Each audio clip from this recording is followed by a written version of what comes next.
शिवाजी महाराजांचे केले आणि डॉक्टर बाबासाहेब आंबेडकरांचे गुरु महात्मा ज्योतिबा फुले, परमपूज्य डॉक्टर बाबासाहेबांनी ज्यांची आम्हाला ओळख करून दिली ते आज महात्मा ज्योतिबा फुले. आज महात्मा ज्योतिबा फुले यांची 199 जयंती आहे. महात्मा ज्योतिबा फुले हे जन्माला आले, सातारा जिल्ह्यातून जन्माला आले. पुणे आणि पुरंदरच्या मध्ये ते तिथं वास्तव्याला राहिले. त्या ठिकाणी त्यांचा फुलाचा व्यापार होता. फुलांचे वडील गोविंदाबा एक फुलांचे व्यापार करायचे असे होते. आई चिमाई यांच्या पोटी त्यांचा जन्म झाला आणि या भारत देशाचे स्त्रियांचे उद्धार करते, स्त्रियांचे उद्धार करते नाही तर प्राणदाते डॉक्टर बाबासाहेब आंबेडकरांचे गुरु. वेळ झालाय, मी जास्त बोलणार नाही. निकमजी एक दिवशी महात्मा फुले, बाबासाहेब आणि शिवाजी महाराज आणि बुद्ध याचं व्याख्यान मला या ठिकाणी ठेवा आणि 2-4 वक्त्या बोलवा आणि त्याला माझा एक कार्यकर्ता वक्ता म्हणून नव्हे तर श्रोता म्हणून मी इथं उपस्थित राहील.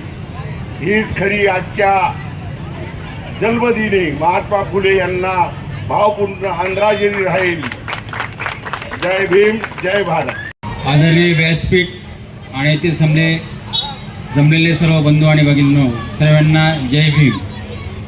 आज क्रांतीसूर्य महात्मा ज्योतिबा फुले यांचा जन्मदिवस, तसेच 2 दिवसांनी महामानव डॉक्टर बाबासाहेब आंबेडकर यांचा जन्मदिवस. हा खरोखर एक कपिलाषष्ठीचा योग आहे, असा दुर्मिळ कधीतरी येत असतो. आणि या 2 महापुरुषांच्या जन्मदिनाच्या उत्सवानिमित्त आम्ही इथं व्यासपीठावर आलो. खरोखर आयोजकांचे खूप खूप धन्यवाद. मित्रांनो, धोंडे साहेबांनी सांगितलं, परत रिपिटेशन करायची गरज नाही. परंतु आपण आज भारत म्हणून एक बलशाही देश जे उभा आहोत, त्याच्यामागे महामानव डॉक्टर बाबासाहेब आंबेडकर यांनी जी अपार कष्ट घेऊन जी आपल्याला राज्यघटना दिली, त्याचा खूप मोठा वाटा आहे. आजूबाजूला देशात आपण पाहत असतो तर किती वादविवाद देश फुटण्यावर आले, परंतु 75 वर्षानंतर सुद्धा आपला देश हा दिवसेंदिवस बलशाही होत आहे. याच्या मागे आपली घटना, याचं खूप मोठं पाठबळ आहे. खरोखर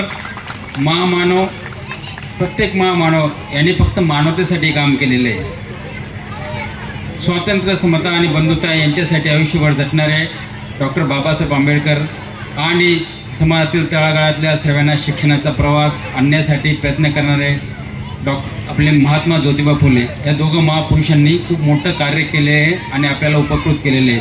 खरोखर आपण दररोज त्यांचा एक विचार घेऊन जरी जगण्याचा प्रयत्न केला, दररोजच्या जगनाट्यात आपण त्यांच्या विचारापासून दूर जातो, परंतु आपण दररोज पुन्हा प्रयत्न करायचे आहे आणि या महामानवांनी जे आपल्याला जे विचार दिले त्या विचारावर चालण्याचा आपण प्रयत्न करायचा आहे. आपण त्यांचे विचार जर अंगीकारले तर खरोखर आपला देश हा एक जगात महान देश म्हणून अस्तित्वात येईल. जय हिंद, जय भीम. सर्वांचं धन्यवाद. क्रांतीसूर्य ज्योतिराव फुले द्विशताब्दी जयंतीचा त्यांचा द्विशताब्दी वर्ष आहे आणि महामानव डॉक्टर बाबासाहेब आंबेडकर यांच्या 135वा जयंती उत्सव आहे. या दोन्ही महामानवांची एकत्रित जयंती महोत्सव आज या ठिकाणी होत आहे. खूपच उत्सुकता आणि आनंदित वातावरण या ठिकाणी आहे. गेल्या 1-2 वेळा मला येण्याची या ठिकाणी संधी मिळाली. माननीय माजी नगरसेवक विकासजी निकम साहेब यांच्यामुळे या ठिकाणी येता आलं आणि खरोखरच मी भारावून गेलो की अनेक ठिकाणी असे कार्यक्रम आता पूर्ण देशभर आहेत, ठाणे जिल्ह्यात पण आहेत, कल्याण आणि सगळ्या परिसरात आहे. पण इथलं जे वातावरण, जे उल्हासित वातावरण आणि लोकांमध्ये एक्साइटमेंट जी आहे ती खूपच पराकोटीची आहे आणि ती असली पाहिजे. जयंती महोत्सव खरोखरच सगळ्या देशभर आनंदाने साजरा होत असताना आपण या भागात जे सगळी कार्यकर्त्यांची टीम आहे, म्हणजे ते सकपाळ साहेब असतील किंवा अनेक इथे बोधाचार्य असतील आणि माननीय निकम साहेब असतील किंवा त्यांचे सगळेच कार्यकर्ते, सगळ्यांचीच नावं मला एकदम पाठ नाही, पण कार्यकर्त्यांना सगळ्यांना ओळखतो. अतिशय जिद्दीने मेहनतीने ते उभे राहिलेले आहेत आणि हे जे बुद्धवार या ठिकाणी बांधलेलं आहे ते खरोखरच आपल्या सगळ्यांच्या मिळून, सगळ्या लोकांच्या त्यागावर ते उभं राहिलेलं आहे. मी मगाशीच साहेबांना म्हटलं की जिल्ह्यामध्ये अशा प्रकारचं बुद्धवार तुम्हाला कुठेच बघायला मिळत नाही. ते आपल्याला या ठिकाणी आपण जे उभं केलंय ते खरोखरच अभिमानास्पद आहे. महात्मा ज्योतिराव फुलेंच्या संदर्भात सकाळी आमच्या इकडे एक महापालिकेत आपण व्याख्यान ठेवलं होतं आणि बरीच चर्चा झाली. मी 2-3 मुद्दे सांगेन की महात्मा फुले हे समाज क्रांतिकारक तर होतेच, बाबासाहेबांचे गुरु पण होते. बाबासाहेबांनी जे 3 गुरु मानले त्याच्यापैकी बुद्ध, कबीर आणि फुले अशा प्रकारचे ज्या बाबासाहेबांनी एक जागतिक दर्जाचा तत्वज्ञानी माणूस, एक विचारवंत माणूस की ज्याची दखल जगभरातल्या सगळ्या संशोधकांनी घेतली, त्या बाबासाहेबांनी जर फुलेंना गुरु मानलं तर फुले सुद्धा किती मोठे असतील याची व्याप्ती आपल्याला असेल.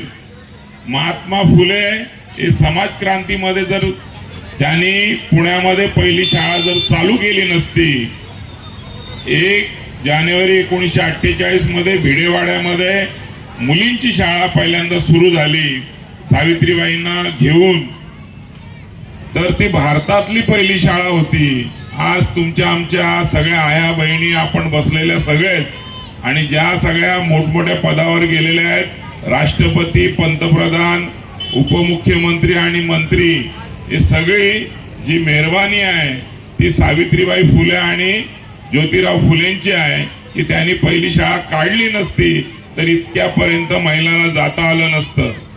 मी सकाळी पण म्हटलं की महात्मा फुले केवळ समाज क्रांतिकारकच नव्हते, तर त्या काळातले एक प्रचंड मोठे उद्योगपती होते की ज्यांचे 1870 मध्ये त्यांचा टर्नओव्हर हा टाटाचा टर्नओव्हर 20,000 होता, तर महात्मा फुलेंचा टर्नओव्हर 21,000 होता वार्षिक टर्नओव्हर.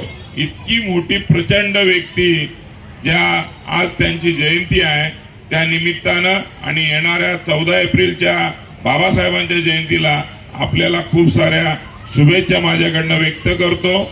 आणि ह्या बुद्ध विहाराला माझ्याकडून मी 25,000चं डोनेशन या आजच्या क्षणी जाहीर करतो. उद्या किंवा परवा तो चेक मी साहेबांकडे देईन. एवढीच या ठिकाणी घोषणा करून थांबतो. जय भीम, जय भारत.